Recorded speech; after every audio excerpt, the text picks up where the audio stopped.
Istri CEO cantik. Bab 1. Pertemuan karena insiden. Ciit. Sebuah mobil mewah berwarna merah mengkilap yang dikendarai secara ugal-ugalan mengerem mendadak saat menyerempet seorang laki-laki yang tengah menyeberang jalan. Brak. Tubuh laki-laki itu terpental dan terhempas keras dengan posisi menelungkup ke permukaan aspal yang basah. Kacamata minus yang tadinya bertengger manis membingkai kedua matanya terlempar entah kemana. Keningnya yang terbentur aspal menjadi lecet dan berdarah, sementara koper yang dijinjingnya terlempar beberapa meter jauh ke belakang. Bisa nyetir tidak? Laki-laki itu berteriak marah, segera mengangkat tubuh, merangkak dan meraba-raba aspal, mencari keberadaan kacamatanya. Hujan deras baru saja reda, sehingga aspal menjadi basah dan terdapat beberapa genangan air di sisi jalan, membuat laki-laki muda itu sedikit kesulitan mencari keberadaan kacamatanya. Sampai ketika lututnya yang menumpu di aspal menekan sesuatu hingga terdengar suara retakan. Buru-buru ia mengangkat lutut saat menyadari jika benda itu yang dicarinya.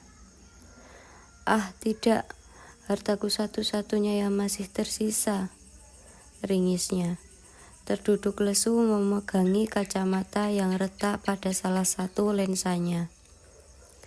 Dengan terpaksa memakai kacamata tersebut, lalu berusaha bangkit berdiri dengan meringis menahan sakit. Tertatih-tatih berjalan menuju jendela mobil bagian sisi pengemudi dengan amarah yang meluap-luap. Digedornya kaca jendela mobil tersebut, meminta sang pengemudi turun dan bertanggung jawab atas perbuatannya. 5 detik, 10 detik, 30 detik, sampai 1 menit, tak ada pergerakan apapun dari dalam mobil, membuatnya merapatkan wajah pada kaca mobil yang gelap dan mengintip ke dalam. Keterkejutannya mendera saat matanya menangkap sosok seorang wanita berambut panjang yang terjatuh menelungkup pada setir mobil dalam keadaan tidak sadarkan diri. Seketika amarahnya menguap dan berganti menjadi kepanikan. Nona baik-baik saja?" teriak pemuda itu, seraya menggedor-gedor kaca jendela dan berusaha membuka pintu mobil yang terkunci. "Nona, bertahanlah, saya akan mencari bantuan," teriaknya didera kepanikan luar biasa. Ditariknya wajahnya dari depan kaca, lalu mengedar pandangan ke sekitar, mencoba mencari bantuan. Tetapi sejauh mata memandang, yang didapatinya hanya keheningan yang tak berujung. Suasana sekitar sangat lebih dan lengang. Mungkin karena waktu yang sudah memasuki dini hari dan hujan yang baru saja reda. Hanya orang bodoh saja yang mungkin berkeliaran pada jam-jam tersebut. Dan laki-laki itu bernama Kaindra Alvareza, atau yang akrab disapa Kai. Sosok pemuda sederhana, polos, taat agama, dan tidak sombong yang baru saja tiba di kota tersebut. Sialnya, dompet dan ponsel dicopet akibat keteledorannya sendiri saat ketiduran di atas bus, membuatnya terpaksa harus berjalan kaki menuju tujuan karena tak memiliki ongkos sama sekali. Yang lebih sialnya lagi, malah bertemu manusia gila lainnya yang ikut berkeliaran pada dini hari dan menabraknya. Kembali pada keadaan genting yang terjadi saat ini. Kai segera memutari mobil, mencari celah agar bisa membuka pintu dan menolong wanita yang kemungkinan sedang sekarat di dalam sana. Begitu tak menemukan cara lain, ia lalu menyeret tubuhnya melangkah ke bahu jalan dan mengambil sebongkah batu yang cukup besar. "Maaf Nona, sepertinya saya tak punya pilihan lain. Saya terpaksa harus merusak mobil ini agar bisa menolong Anda." Tanpa berpikir panjang, laki-laki itu mengayunkan batu tersebut pada jendela sisi seberang pengemudi dengan sekuat tenaga. Prang! Suara pecahan kaca menggelegar keras mengusik keheningan yang ada. Serpian-serpian kaca jendela terjatuh berhamburan ke dalam mobil dan sebagian lagi berhamburan ke aspal. Tangannya segera terjulur masuk ke dalam, melewati bingkai jendela, menarik tuas kunci, lalu meraih kenop pintu. Membukanya dan langsung menghambur masuk ke dalam tanpa berhati-hati. "Au!" teriaknya kesakitan. Segera menarik diri kembali keluar dan memeriksa celana bagian belakang. Seketika wajahnya meringis melihat beberapa serpian kaca menusuk pada bagian bokongnya. "Bodoh," runtuknya. Segera membersihkan serpian kaca yang menancap pada bagian celana bahan serta yang masih tersisa di atas jok. Setelahnya ia kembali menghambur masuk. "Nona, Anda baik-baik saja?" Ditariknya tubuh wanita itu dari atas setir dan menyadarkan pada sandaran jok.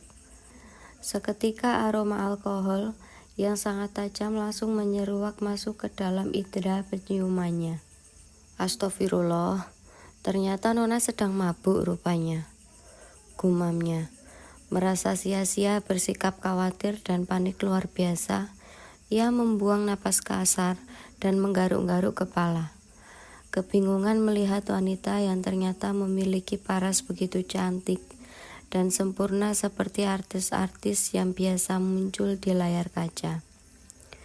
"Nona, Anda bisa mendengar saya?" tanyanya tergagap, dengan ragu-ragu menyentuh lengan putih dan mulus wanita itu. "Ya Tuhan, ini kulit apa keramik? Licin benar," takjubnya sambil menepuk-nepuk pelan untuk menyadarkannya. Wanita itu menggeliat dan menggumam tak jelas. "Nona, Anda sudah sadar? Bisa mendengar saya?" "Jahat, kamu jahat." Dengan mata terpejam, wanita tersebut berteriak memaki-maki. Kai spontan mengangkat kedua tangannya ke atas. Bukan, saya bukan orang jahat." "Jahat, kamu jahat," ulang wanita itu lagi, tapi kini dengan intonasi rendah yang diiringi isak tangis.